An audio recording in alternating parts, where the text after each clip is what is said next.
Kaya, kaya nyan kadich nunga mo. Nyan kwel Derek Nannup, wanju ninja nunga buja, wanju ninja wajak buja. Nyan Jerpen, nunuk jinining. Ni, nyan wankin.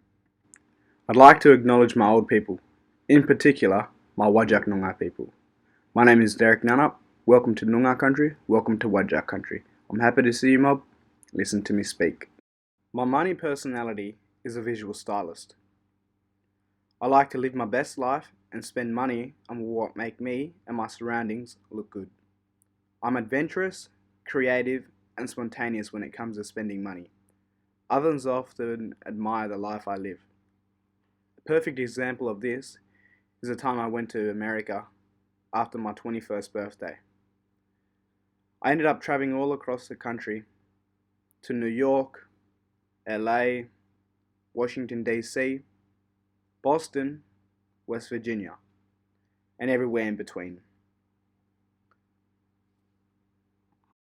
My financial values are something I need to work on. I am terrible with saving and investing. I also tend to live and get by payday to payday. And usually the night before my pay goes in, I am broke.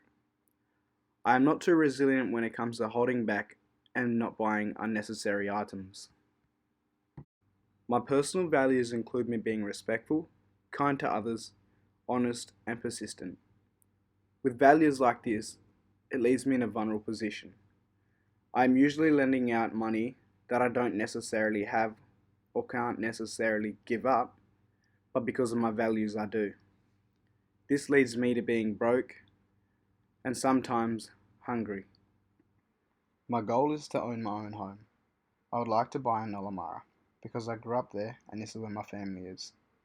To reach this goal, I will need to budget my money and save for the house.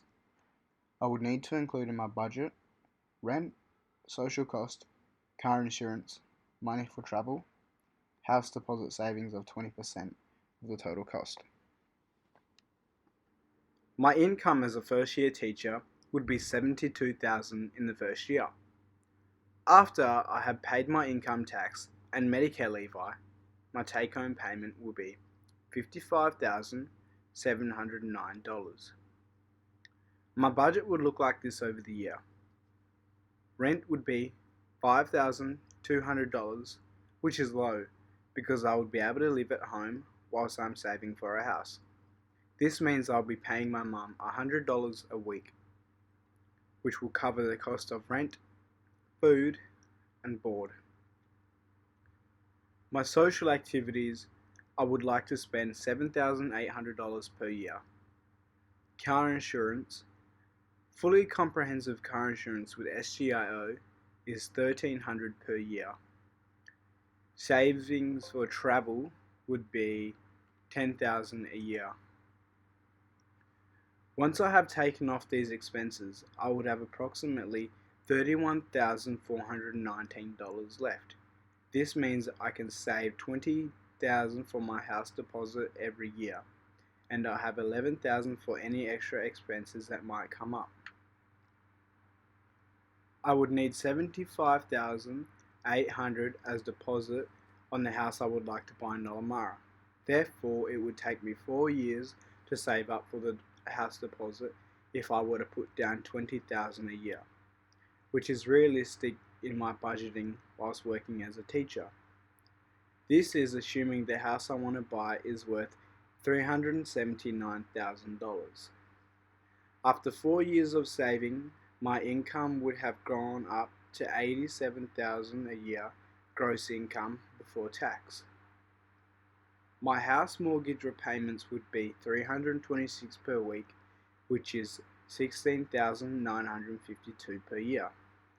My social expenses would be $7,800 per year. Car insurance would still be with SGIO, fully comprehensive, what would cost $1,300 per year.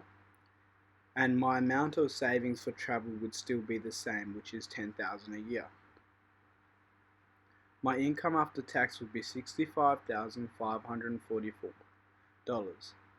If I take off expenses, I would have $29,492 after extra expenses. which I would need to use to spend on council rates and bills, which I don't have to do when I didn't own my own home and was living at my mum's place. When budgeting, I need to work on and change my mindset. I need to get things that I need and not want. I recently read The Barefoot Investor, and some of his advice would work for me. Saving 10% of my salary for a holiday or for a purchase is important. He also says to save a portion of my wage to ensure I have a safety net in case of an expense come up unexpectedly.